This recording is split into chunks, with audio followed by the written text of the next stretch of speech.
സ്വാമിമാർ കാവി വസ്ത്രം ധരിക്കുന്നതിൻ്റെ പ്രാധാന്യമാണ് ഞാനിവിടെ സൂചിപ്പിക്കുന്നത്. കാവി എന്ന് പറയുന്നത് അഗ്നിവർണ്ണമാണ്, അത് ഈശ്വരവർണ്ണമാണ്.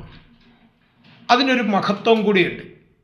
നമുക്കറിയാം, ബ്രഹ്മതത്വത്തോട് ചേർന്ന് നിൽക്കുന്ന മൂലപ്രകൃതിക്ക് 3 ഗുണങ്ങളുണ്ട്: സത്വഗുണം, രജോ ഗുണം, തമോ ഗുണം.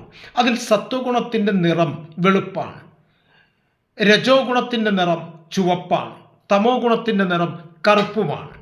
ഈ 3 വർണ്ണങ്ങൾ തുല്യ അനുപാതത്തിൽ കൂട്ടിയാൽ കിട്ടുന്ന നിറമാണ് കാവിവർണ്ണം.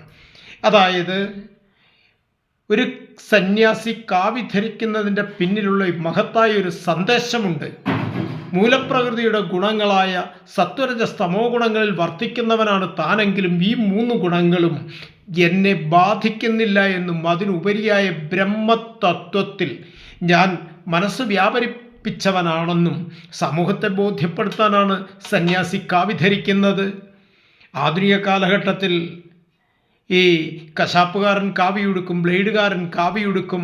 കാവിയുടെ മഹത്വം അറിഞ്ഞല്ല കാവി വസ്ത്രം ധരിക്കുന്നത്. കാവിയുടെ മഹത്വം അറിഞ്ഞ് കാവി വസ്ത്രം ധരിക്കുന്നതാണ് അത്യുത്തമം.